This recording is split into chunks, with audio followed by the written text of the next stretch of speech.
Hello students, welcome back to my channel. Vishal Gupta आपका teacher.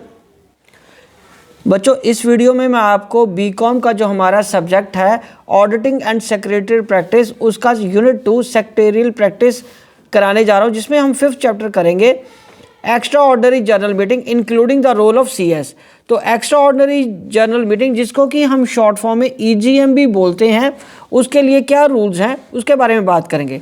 तो बच्चों, EGM क्या होती है? Table F provides all general meetings other then AGM shall be called EGM। उसको हम क्या बोलते हैं? EGM। कोई भी जो मीटिंग है AGM के अलावा, ठीक है, उसको हम क्या बोलते हैं? Extra ordinary general meeting. तो ये AGM क्या है आपको पता है, पिछला चैप्टर सीखा था, annual general meeting. In other words, a statutory meeting and annual general meeting of a company are called ordinary meetings. ये सारी ऑर्डिनरी मीटिंग्स होती हैं, और all general meetings other than these are called EGM। और इसके अलावा जो भी होती है उसको हम क्या बोलते हैं? EGM। अब बात ये आती है कि EGM की ज़रूरत क्यों पड़ती है, एक्स्ट्रा ऑर्डिनरी जनरल मीटिंग की ज़रूरत क्यों पड़ती है? यदि हम मेमोरेंडम ऑफ एसोसिएशन में कोई चेंजेस करनी है, यदि आर्टिकल ऑफ एसोसिएशन में कोई चेंजेस करनी है, यदि रिडक्शन और रिकॉग्निशन ऑर्गेनाइजेशन करना है शेयर कैपिटल का, यदि इशू ऑफ डिबेंचर्स करने हैं, यदि रिमूवल ऑफ डायरेक्टर्स करना है, या यदि रिमूवल ऑफ ऑडिटर होना है, तो इन सब के लिए आपको किसकी ज़रूरत पड़ती है? EGM की। ठीक है बच्चों, चलिए अब हम आगे बढ़ते हैं। For such urgent and special business that may arise between 2 AGMs, ठीक है, अगर ऐसा कोई भी, क्योंकि एक EGM एक साल में एक ही होनी है ना, तो उसके बीच में अगर कोई और बिजनेस अर्जेंट या स्पेशल बिजनेस ट्रांजेक्ट करना है, जो कि अभी हमने डिस्कस किया है, उसके लिए EGM बुलाई जाती है।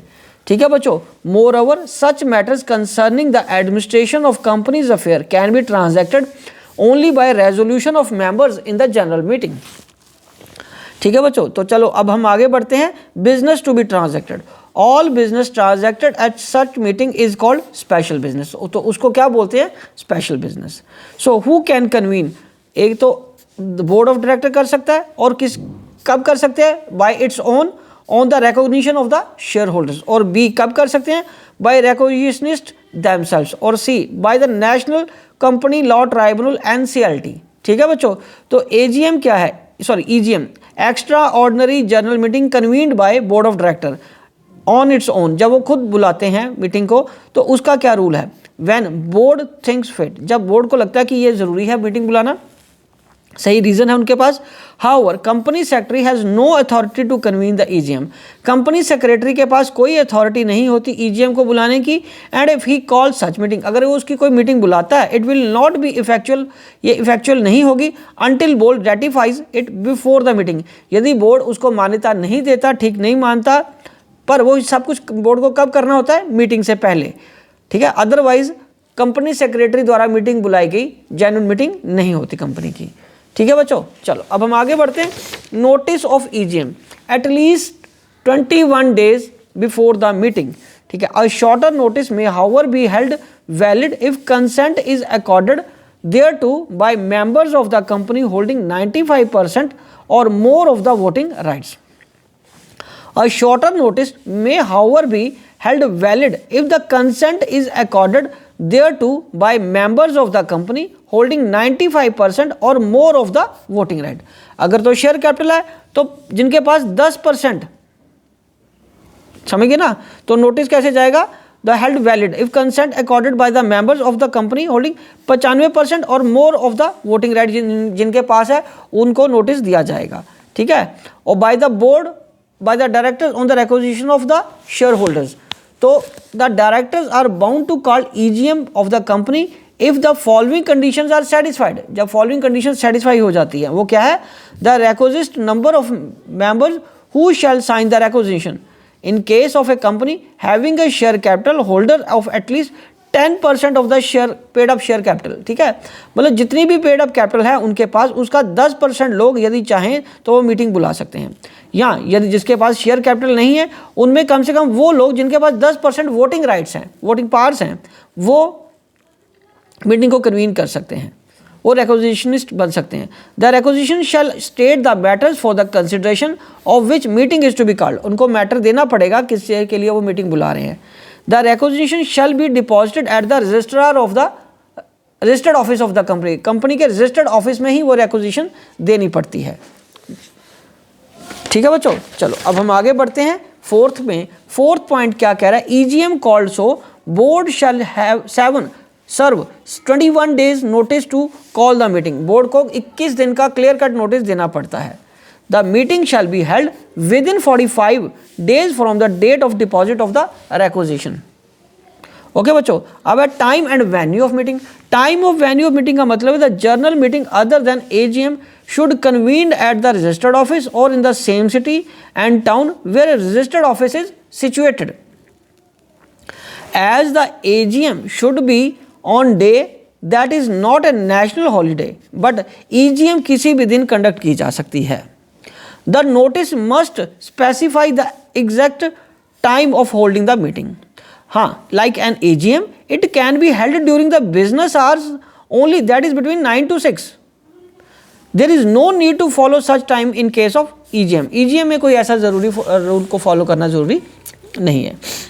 तो EGM convened by the requisitionist, B point आ गया। अब if the board doesn't within 21 days from the date of deposit of valid requisition proceed duly to call a meeting on a day later than 45 days from the date of requisition, अगर 45 दिन के अंदर वो meeting नहीं करते, the meeting may be called by the requisitionist to themselves as follows। ठीक है, और उसमें क्या होगा, एलिजिबल मेंबर्स कौन है, one or more of the requisitionist after the expiration of 3 months from the date of deposit of requisition may proceed to call the meeting. वो 3 महीने के भीतर मीटिंग बुला सकते हैं। और टाइम पीरियड क्या रहेगा, EGM requisitionist by the members must be held within 3 months of the date of the requisition. और उसके बाद तीसरा, manner of calling of EGM क्या रहेगा, the EGM shall be called in the same manner as nearly as possible as that in which meetings are called by the board of directors, and if the registered office is not made available for holding the meeting, it may be held elsewhere। वो कहीं और भी conduct की जा सकती है। No other business can be transacted except for which it is especially convened। Expenses to be reimbursed to the requisitionists by the board of directors if they have made any expense. No action against defaulting directors for not holding EGM. No explanatory statement need to be annexed। ठीक है बच्चों, चलो अब हम आगे बढ़ते हैं। Powers of the tribunal to call EGM। तो 3 तरीके से मैंने बताया था ना आपको कि 3 तरीके से मीटिंग की जा सकती है। कौन कौन कर सकता है, ये हमने कर लिया, बोर्ड ऑफ डायरेक्टर के ये 2 पॉइंट्स भी हो गए, रिक्विजिशनिस्ट देमसेल्व्स भी कर सकते हैं। अब हम बात करेंगे bye the national company law tribunal, तो जिसको शॉर्ट फॉर्म में हम ट्राइब्यूनल ही बोलेंगे, उसकी बात करेंगे हम। So power of tribunal to call EGM, if it becomes impractical to call an EGM, powers of tribunal may give direction in respect of place, date and the manner in which meeting to be held and conducted. When tribunal to exercise power on the application of members, on the application of the director, on its own motion। ठीक है बच्चों, अब हम आगे बढ़ते हैं। Notice of EGM। Notice of EGM क्या, और notice of 21 clear days before the meeting, a shorter notice may however be held valid if the consent is accorded thereto by the members of the company holding 95% or more of the voting rights। तो उनके कहने पे भी meeting conduct की जा सकती है। ठीक है बेटे, अब है स्टेटमेंट्स कौन सी है जो एनेक्स करनी है नोटिस के लिए। A statement setting out the material facts in respect of each item of the special business, nature of the concern of every director, key managerial personnel and their relatives, information covering rights of proxies to the members। ठीक है जी, चलो अब हम आगे बढ़ते हैं। Drafting of the notice of EGM। तो there is not statutory restriction, कोई स्टैच्यूटरी रिस्ट्रिक्शन नहीं है EGM are usually called on the date which is not public holiday and during usual business hours of that the registered office or within the same city, town or village. ऐसी कोई restrictions, statutory restrictions नहीं है. Since all the businesses at EGM are called special, so there is no need to be say special. कुछ भी special लिखने की जरूरत नहीं है क्योंकि ये तो है ही special business के लिए. All business must be given in the form of resolution indicating whether they are ordinary or special. और fourth, notice must be issued by the proper authority. Or fifth, a note covering the right of the member to appoint a proxy must be indicated in the notice. And practical work, secretarial duties regarding EVM, duties before the meeting, duties at the meeting, duties after the meeting.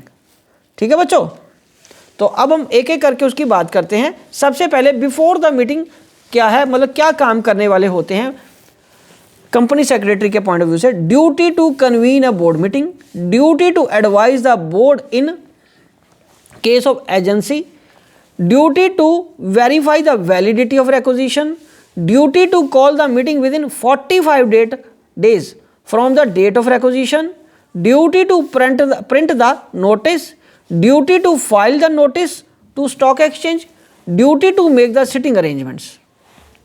ठीक है बच्चों, ये सारे कौन से arrangements हैं जो before meeting करने हैं. और एट द मीटिंग उनकी क्या ड्यूटी बनती है, duty to reach at a place of the meeting earlier than all. सबसे पहले पहुंचने की जिम्मेदारी भी इन्हीं की है. Collection of admission slips to assist the chairman in ascertaining the quorum, ये चेक करने के लिए कि कोरम है, ये चेयरमैन की हेल्प करनी है कि कोरम पूरा है या नहीं है. To assist the chairman in answering the queries, to ensure that the proxies will not be allowed to speak at the meeting, to assist the chairman in conducting the poll, to assist the scrutininess, ठीक है, to take a note of discussions of the meeting. ठीक है बच्चों. And after the meeting क्या बच्चों, after the meeting क्या आएगा, after the meeting हमारा क्या बनता वो कि उसके बाद क्या ड्यूटी है, duty to convene thanks message, duty to prepare minutes of the proceeding, duty to file the minutes to the stock exchanges, duty to file special resolution to the registrar and duty to take action. ठीक है बच्चों, अब हम आगे बढ़ते हैं class meeting की तरफ. Where the share capital of a company is divided into different classes of shares, the rights attached to the shares of any class may be varied with the consent in writing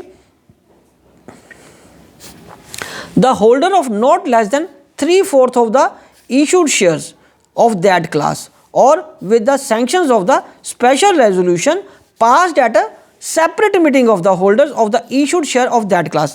तो particular class के shares के class के लोग ही ऐसी meetings को बुला सकते हैं, प्रोवाइडेड, और ये कब पॉसिबल है, यदि मेमोरेंडम या आर्टिकल अलाउ करता है और not prohibited by the terms of issue of shares of that clause. यदि ऐसा हमने ऐसी कोई भी क्लास ऑफ शेयर्स में प्रोहिबिट नहीं किया हुआ कि वो सेपरेट मीटिंग बुला सकते हैं, तब तक वो मीटिंग को कॉल किया जा सकता है. तो स्टूडेंट्स, इसी के साथ ये टॉपिक के साथ ही ये चैप्टर भी कंप्लीट होता है.